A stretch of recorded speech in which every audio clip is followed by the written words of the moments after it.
നമസ്കാരം. Excellent wire and packaging limited എന്ന് പറഞ്ഞിട്ടുള്ള ഒരു കമ്പനിയുടെ IPO വന്നിട്ടുണ്ട്. ആദ്യമേ തന്നെ ഈ കമ്പനിയുടെ ജസ്റ്റ് ഒരു പ്രോഡക്റ്റ് മറ്റു കാര്യങ്ങളുടെ ഡീറ്റെയിൽസും ഡിസ്കസ് ചെയ്തതിന് ശേഷം IPOയുമായി ബന്ധപ്പെട്ടുള്ള കാര്യങ്ങൾ ഡിസ്കസ് ചെയ്യാം. ഇപ്പോൾ കമ്പനിയുടെ പേര് excellent wires and packaging limited എന്നാണ് കമ്പനി 2021 മുതൽ ഇൻകോർപ്പറേറ്റ് ചെയ്തിരിക്കുന്ന കമ്പനിയാണ്. അവരുടെ പ്രോഡക്റ്റ് ഹാവ് റീച്ച്ഡ്, അതായത് പ്രോഡക്റ്റ് അവർ 1500-ലേറെ കസ്റ്റമേഴ്സ് അവർക്കുണ്ട്. 5-ലേറെ കൺട്രീസിലോട്ട് അവരുടെ പ്രസൻസ് ഉണ്ട്. അതുപോലെ 25-ലേറെ സ്റ്റേറ്റ് ആൻഡ് യൂണിയൻ ടെറിട്ടറീസിൽ അവരുടെ പ്രോഡക്റ്റ് ഇന്ത്യയിൽ അവരുടെ പ്രസൻസ് ഉണ്ടെന്നാണ് അവർ അവകാശപ്പെടുന്നത്. അതുപോലെ 175-ലേറെ സിറ്റീസിൽ ഇവരുടെ പ്രസൻസ് ഉണ്ടെന്ന് അറിയാൻ പറ്റുന്നതാണ്.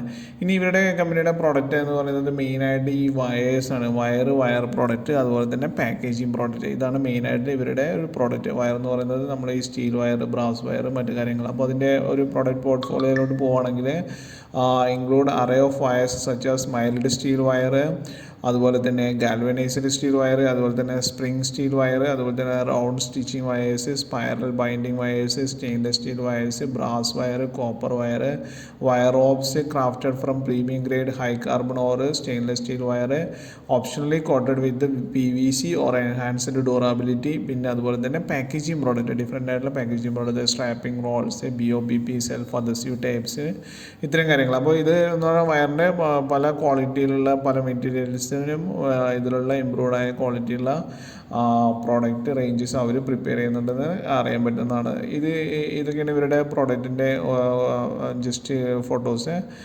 ഇത്തരത്തിലുള്ള ഡിഫറെൻ്റ് ആയിട്ടുള്ള ഒരു പ്രോഡക്റ്റ് പോർട്ട്ഫോളിയോ അവർക്ക് ഉണ്ട് എന്ന് നമുക്ക് കാണാൻ പറ്റുന്നതാണ്. കോട്ടഡ് അല്ലാത്തതും, അതുപോലെ തന്നെ ടേപ്പ് പാക്കേജിങ് സിസ്റ്റത്തിൽ യൂസ് ചെയ്യുന്ന ഇതുപോലത്തെ സ്ട്രാപ്പിംഗ് റോൾസ്, മറ്റു കാര്യങ്ങളെല്ലാം ഇവർ പ്രോഡക്റ്റാണ്. ഇനി ഇവരുടെ ഒരു IPOയുമായി ബന്ധപ്പെട്ട് പോവുകയാണെങ്കിൽ IPOയുടെ ബിഡിങ് ഡേറ്റ്സ് 11 സെപ്റ്റംബർ 2024 മുതൽ 13 സെപ്റ്റംബർ 2024 വരെയാണ്. മിനിമം ഇൻവെസ്റ്റ്മെൻറ്റ് ഏകദേശം 1,44,000 രൂപയാണ്. അതായത് 1,600-ൻ്റെ ഒരു ലോട്ട് ഷെയർ എടുക്കേണ്ടി വരും. 1,600 ഷെയർസ് എടുക്കേണ്ടി വരും. അതായത് 90 രൂപയോളാണ് ഇതിൻ്റെ പ്രൈസ് റേഞ്ച് വരുന്നത്.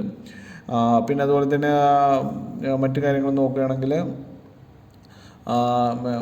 എന്താ പറയുക, IPO ഓപ്പൺ ഡേറ്റ് 11 സെപ്റ്റംബറാണെന്ന് പറഞ്ഞു. IPO ക്ലോസ് ഡേറ്റ് 13 സെപ്റ്റംബറാണ്. ബേസിസ് അലോട്ട്മെൻറ്റ് 16 സെപ്റ്റംബറാണ്. ഇനീഷ്യേഷൻ ഓഫ് റീഫണ്ട്സ് 17 സെപ്റ്റംബറിലും credit of shares to demand 17 സെപ്റ്റംബറിലും ആണെന്ന് ജസ്റ്റ് ഇതിൽ പറഞ്ഞിരിക്കുന്നത്. ഇനി എക്സലൻറ്റ് വയർ പാക്കേജിങ് ലിമിറ്റഡ് എന്തിനാണ് IPO ചെയ്യുന്നത്, അവരുടെ ഒബ്ജക്റ്റീവ്സ് നോക്കുകയാണ്.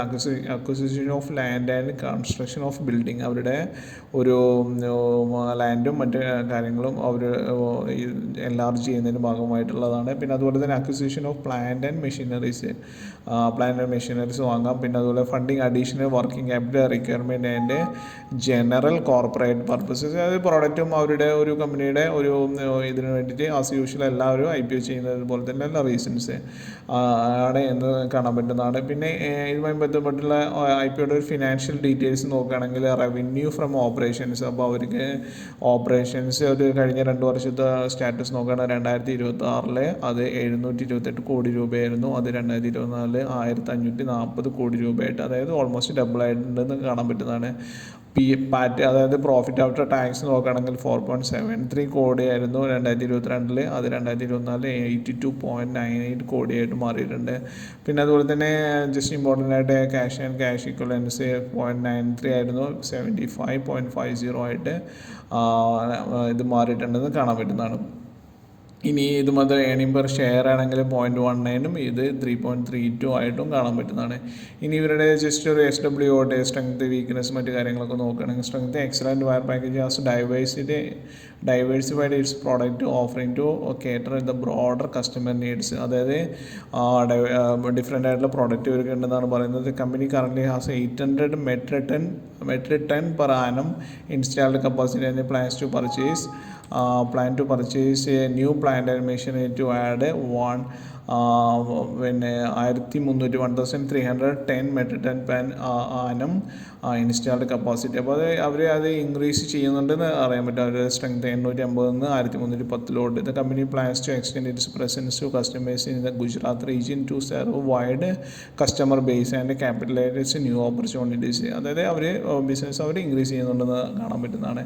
ഇനി അതുമായി ബന്ധപ്പെട്ടുള്ള റിസ്ക് ആണ് നോക്കുകയാണെങ്കിൽ total debts are increasing on year-to-year basis, which can be concern affecting financial stability and potentially increasing അവരുടെ ഒരു ഡെപ്റ്റ് റേഷ്യോസ് അല്ലെങ്കിൽ ഡെപ്റ്റ് കൂടുതലാണെന്ന് നമുക്ക് കാണാൻ പറ്റുന്നത്. Instability in raw material price could impact business performance as new raw materials cost constitute a significant percentage of our company's total expenses. അതായത് raw മെറ്റീരിയൽസിന് വരുന്ന ഫ്ലക്ച്വേഷൻസ്, റോ മെറ്റീരിയലിൻ്റെ റേറ്റിൽ വരുന്ന ഫ്ലക്ച്വേഷൻസിന് കമ്പനിയുടെ പ്രോഫിറ്റിനെയും കമ്പനിയുടെ ഒരു ഫ്യൂച്ചറിനെയും ബാധിക്കുന്നത് പറയുന്നതാണ്. പിന്നെ company operators is business in labor intensified industry, any challenges arising from labor could hamper business growth. അതായത് തൊഴിലാളികളുമായി ബന്ധപ്പെട്ടുള്ള ഇഷ്യൂസ് അവരെ ഇതിനെ ബാധിക്കാം എന്ന് ആണ് ഇതിൻ്റെ ജസ്റ്റ് ഒരു ഡീമെറിറ്റായിട്ട് പറയുന്നത്. ഇനി ഇത്തരം കാര്യങ്ങളാണ് ഈ IPO-യുമായി ബന്ധപ്പെട്ട് പറയാനുള്ളത്. ഇനി ഇതിൽ ഇൻവെസ്റ്റ് ചെയ്യുന്നതിന് മുമ്പ് ഒരു ഫിനാൻഷ്യൽ കൺസൾട്ടൻറ്റിനും കൂടെ കൺസൾട്ട് ചെയ്തതിന് ശേഷം ഇൻവെസ്റ്റ് ചെയ്യുക എന്നുകൂടെ